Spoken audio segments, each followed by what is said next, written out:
Warm up गर्छौं योगा गर्दाखेरि जहिले पनि योगाको डिफ्रेन्ट पोस्चरहरु गर्नुभन्दा पहिला हरेक शरीरको हरेक पार्टको वार्म अप गर्न जरुरी हुन्छ सुरुमा चाहिँ हामी यसरी सुखासनमा बसौं अनि त्यसपछि दुईटा हातलाई यसरी इन्टरलेस गर्ने अनि सास फेर्दै हातलाई टाउकोभन्दा माथि लैजाने सास यो हातलाई चाहिँ कानको सिधा माथि लानुपर्छ अनि पेटलाई स्क्विज गरेर भित्रतिर तान्ने यतिखेर सास भित्र लिएको हुन्छ है अनि सास छोड्दै हात तल लाने again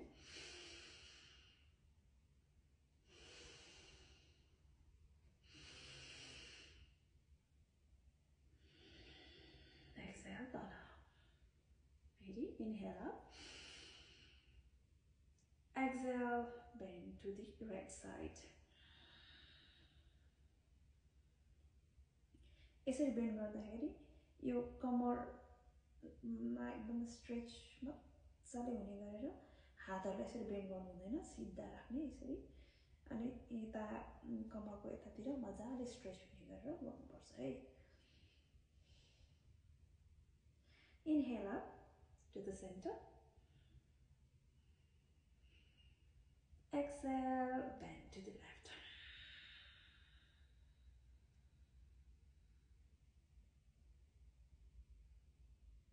inhale up exhale to the right inhale up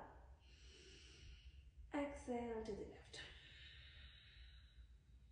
inhale up exhale to the right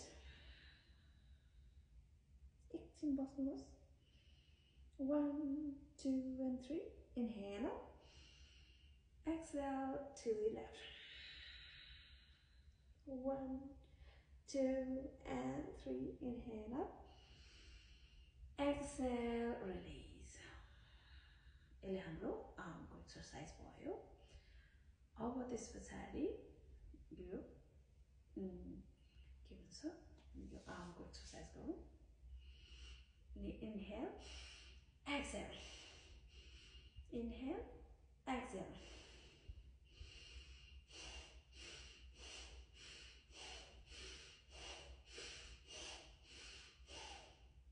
अगाडि गरिसकेपछि दुईटै हातलाई फेरि लेफ्ट एन्ड राइट तिर फ्याक्ने inhale exhale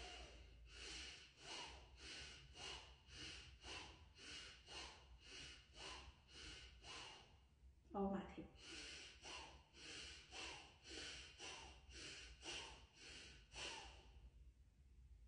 अब तलतिर है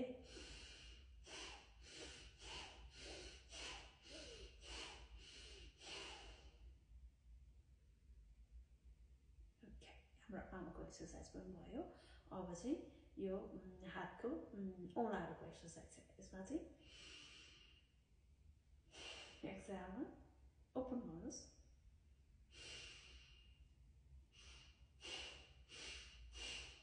सास भित्र तान्दाखेरि हात कुम्चिन्छ बाहिर फाल्दाखेरि ओपन हुन्छ है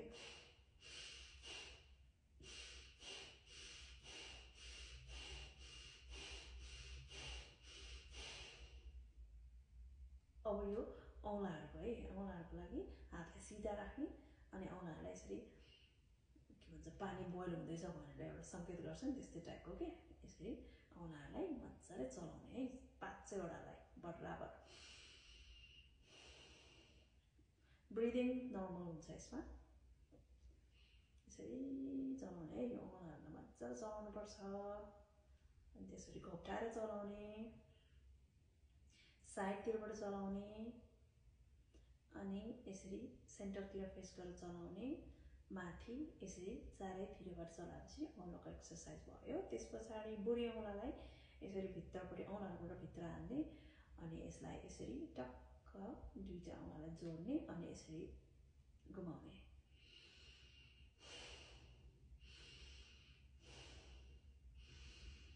सासले सिंक्रोनाइज गर्दै गर्नुपर्छ अनि यसको बेटर रिजल्ट आउँछ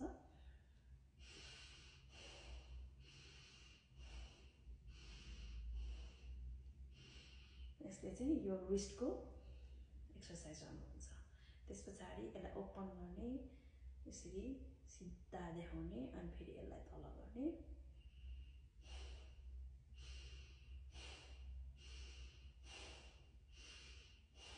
अब एउटा पन्जाले अर्कोको पन्जालाई सिधा राखेर यसरी सिधा राखेर तान्ने अनि फेरि तलबाट यसो गरेर तान्ने। यसले चाहिँ हाम्रो यो रिस्ट पन्जा भयो नि, पन्जा र यता नाडीलाई बलियो बनाउँछ। है तल अनि माथि त्यसपछि यसो गर्ने अनि यसो गर्ने है। ओके, रिस्टको पनि भयो। अब यस्तो कुमको एक्सरसाइज गर्ने। कुमको एक्सरसाइज गर्दाखेरि चाहिँ यो हातलाई यहाँ टेक्का राख्ने अनि इनहेल गर्दै यो हातलाई यसो गरेर माथि जोड्ने अनि यसरी कानको सिधा सिधा लगेर फेरि एक्सहेल गर्दा चाहिँ ड्रप डाउन गरेर यसरी पछाडिबाट घुमाएर लिएर आउने। यसरी पेटलाई खुम्चाएर भित्र राख्नुपर्छ है। अनि इनहेल अप,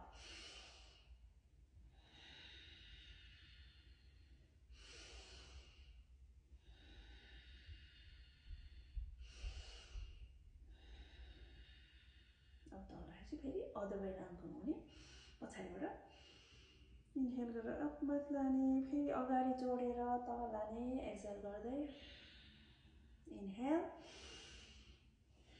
एक्सहेल। 3 भयो।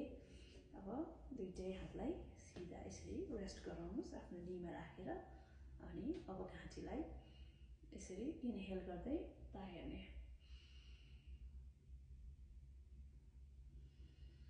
exhale in front, look at front, inhale, exhale to left,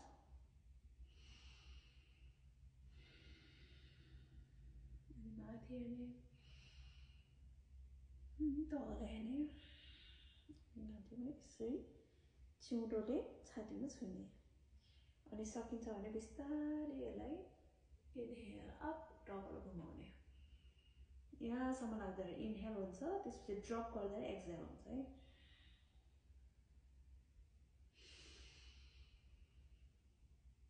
exhale, inhale, आँखा चिम्म गरेर गर्नु, एक्सहेल। अब यहाँ पुगेपछि अदर वे डाउन घुमाउने, inhale, exhale, inhale, exhale, inhale, exhale, अनि रिलिज गर्ने। यसो गर्दाखेरि कहिलेकाहीँ हाम्रो टाउकोमा रिङ्गडा पनि लाग्न सक्छ, त्यस कारण बिस्तारै एकछिन त्यही सास फेरि राख्नु, नर्मल ब्रिदिङ, 2-3वटा सास फेरिसकेपछि बल्ल आँखा खोल्ने है। अनि यसो गर्नु,